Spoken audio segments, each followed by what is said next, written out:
pone en duda acá es la plata que se está gastando, plata que ahí lo escuchamos a Ramal, el tema que votó la legislatura porteña, porque esto independientemente, ahí el PRO no tiene mayoría, con lo cual ha tenido que algún bloque apoyarlos para que este proyecto pueda salir adelante, porque el método del Metrobús me parece que los que utilizan el primer Metrobús de la avenida Juan B. Justo y que vienen desde la zona oeste, lo ponderan por la rapidez que viajan. Exactamente. Sí, después, con relación, es más, el ministro Randazzo, el ministro del Interior, llegó a la ciudad de Santa Fe, me acuerdo que el último día de diciembre pasado. Lo vimos junto a Bonfatti, claro, en una foto. Para presentar justamente la licitación, que creo que es el 10 de enero, si no me equivoco la fecha, que se va a abrir la licitación para construir un Metrobús en la ciudad de Santa Fe. Me parece que el método del Metrobús, digamos, no está tan cuestionado. Sí, ¿cómo se lleva adelante? Me gustaría preguntarle a José Cruz cómo salió esto de la legislatura y qué es lo que ustedes ven. Sí, yo creo que hay dos aspectos en esta discusión interesantes. Una, la relación de Macri con otros municipios en función de su estrategia electoral.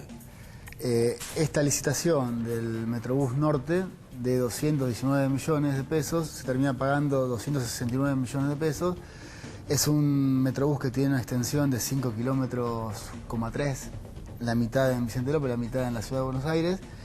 Y Jorge Macri solamente pone 30 millones de pesos.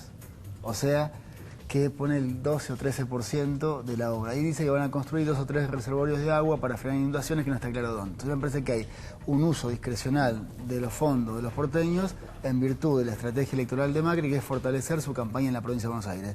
También en línea con esto están las donaciones de Vidal, de ambulancias a los municipios radicales que están en alianza potencial con el PRO, como Chascomús, Deró, Ayacucho y Saladillo. Entonces me parece que hay una línea política que va en ese sentido. Además, hay otros convenios que estamos revisando ahora con más atención, de Macri con municipios del interior del país, de Córdoba, de Santa Fe, donde también establece erogación de dinero de la ciudad de Buenos Aires para construcción de fachadas de algunos lugares. Pero también, particularmente en este caso, ¿no? El Metrobús, para no irnos del informe, ¿cuál es el negocio que pueden hacer ahí, digamos? ¿Es con las constructoras? ¿Cómo se lleva adelante el proceso de construcción? Yo creo que hay un tema que es, hay acuerdo con las constructoras, Macri tiene acuerdo fuerte con las constructoras, ya lo sabemos, parte de su estructura de gobierno son las grandes obras que construye en torno a Caputo y la estructura de negocios que tienen su propio gabinete en las sombras.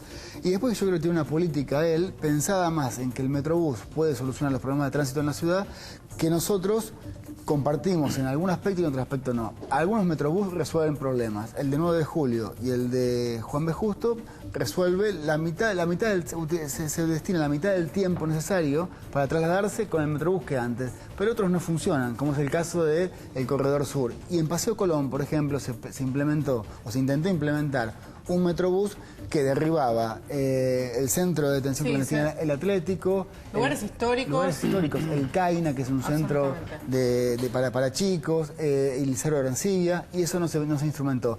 ¿Qué queremos nosotros? Que en la ciudad de Buenos Aires debería extenderse la red del subte. El subte tiene 51 kilómetros en la ciudad de Buenos Aires con 3 millones de habitantes, cuando Madrid, por ejemplo, tiene 150 kilómetros de red de subte con la misma cantidad de habitantes. Déjame, José Cruz. Carlos, vos representás la Comuna 13. La Comuna 13 es Núñez. Núñez, Belgrano y Colegiales. Bueno, ¿cuál es la posición ante esto? Bueno, digamos, en principio es interesante destacar que esta vía que están haciendo obra atraviesa 2 barrios que son Núñez y Belgrano de mi comuna. La comuna no ha tenido participación, digamos, en la obra, simplemente se ha remitido desde lo que es la jefatura de la comuna a dirigir a los vecinos una serie de consultas que la verdad me atrevo a denominar light, han sido consultas posteriores a la decisión de la obra y a la planificación absoluta de la obra. Un poco comparto el planteo, un poco no, en general lo comparto el planteo de Campagnoli. Pienso que no es ilegítimo que desde la política uno planifique una obra y que eso le sume votos a alguien para su política. No me parece ilegítimo. Pero en este caso, digo, un poco hablando desde la cercanía de la política, soy vecino de ese barrio y soy comunero de ese barrio, uno siente realmente que en este caso la política está, digamos, resolviendo una obra para tener votos, que es lo que está planteando Campagnoli. Digamos. No están de acuerdo los vecinos, no es una zona de alivio el puente Saavedra a Monroe, que es la primer parte de la planificación de la obra para la ciudad, además de que la pague la ciudad. Y además, como plantea Campagnoli, si el tema de los subtes no es revisada y lo desafío como en una apuesta, digo, esto es en la propia frecuencia de los subtes. La gente que quiera subir dentro de un año, cuando esté el Metrobús terminado en Juramento, a la estación Juramento, no va a poder subir. Digo, la realidad es que si no mejoran la frecuencia, la calidad del subte, digamos, y el nivel de esa frecuencia en relación a la afluencia que va a tener desde la provincia al subte, digo, en realidad no resuelve el transporte ni el tránsito esto. Ahora, ¿cómo se aprobó esta ley en la legislatura para construir este Metrobús? ¿Cómo construyó el PRO las fuerzas necesarias para lograr la aprobación? Bueno, hubo distintos sectores que apoyaron. Nosotros no hemos acompañado ese proyecto, pero hubo sectores de las distintas fuerzas políticas que han acompañado el proyecto del PRO. Al principio tenía un espíritu que parecía un Metrobús más, en una zona que podía funcionar bien, que no estaban claros cuáles eran los términos del acuerdo y el convenio.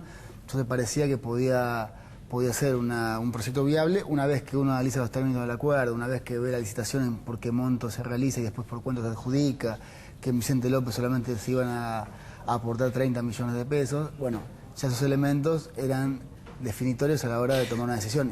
José Cruz, a ver, ¿no hay una manera bajo la legislatura? Porque yo a veces cuestiono, ¿no? Porque de acuerdo al signo político que yo, de la oposición dicen que el gobierno nacional roba con la obra pública. Desde la oposición al macrismo dicen que roba con la obra pública. Digamos, ¿para qué están las legislaturas? Digamos, ¿no están para controlar a los ejecutivos? Digo, ¿no es comprobable, no se puede controlar si en este Metrobús van efectivamente a ser negociados entre los Macri? Sí, la legislatura lo que hace es aprueba o no los convenios y después puede tener un seguimiento si se constituyen comisiones de seguimiento, que en realidad... ¿Y se hace eso? Pocas veces. Hay una comisión de seguimiento del subte en la Ciudad de Buenos Aires. No se reunió nunca este año. ¿Por qué? Porque la mayoría... A ver, Macri tiene 28 legisladores de 60, no tiene mayoría en términos aritméticos, claro. pero tiene siempre un sector que acompaña los proyectos de Macri. El bloque de Graciela Ocaña acompaña sistemáticamente los proyectos de Macri. Y hay otros, el UNEN en general, en este caso una parte del UNEN no acompañó este proyecto, pero el UNEN en general acompaña el proyecto de Macri. O sea, se las ingenia para conseguir mayorías porque las tiene. Entonces me parece que la legislatura tiene un rol que jugar, pero a su vez también tiene que haber cierta denuncia social y cierto impacto social que termine siendo el que le ponga un freno a este tipo de política de Macri. Porque cuando yo te decía al principio, el gobierno de la ciudad dona ambulancias a municipios amigos para hacer alianzas políticas. El gobierno de la ciudad le destina un Metrobús a la medida del primo de Macri para la estrategia electoral en la provincia de Buenos Aires. Bueno, esos elementos deberían ser elementos suficientes para que una parte de la sociedad porteña, cuando tenga que votar, le haga rendir cuenta a Macri de este tipo de comportamiento. Y después hay un debate más profundo, que en algún momento habría que discutirlo a fondo, que es el sistema de transporte público en la ciudad. Porque Macri encarece la tarifa del subte, un 400% de que lo tomó él, bajaron 200.000 pasajeros por año en el subte, se congestionan las ciudades y los Metrobús resuelven en parte el problema, pero no en términos de fondo. Claro. Y la ciudad de Buenos Aires se merece tener un sistema de transporte distinto. Si las ciudades del mundo, Madrid, París, Chile, Santiago de Chile, Caracas, tienen sistemas de subtes recontra extendidos, en algunos casos subsidiados como en Caracas, que facilitan, que descomprimen el sistema de autos en superficie y que hacen que la gente viva mejor. Bueno, Macri hace todo lo contrario. Vamos a intentar hacer un debate más profundo en ese sentido. De hecho, la producción de CN23 intentó se contactó con la gente de prensa, tanto de Jorge Macri como de Mauricio Macri, para tratar de conversar sobre este tema e invitarlos a discutir sobre el Metrobús Norte, y no hemos tenido respuesta. Así que celebraríamos que se pudiera dar un debate más serio en torno al transporte en la Ciudad de Buenos Aires. A los dos, muchas gracias por venir. Gracias a ustedes. Ya llega minutos nada más, Pablo Markowski con Código 23. Hasta mañana.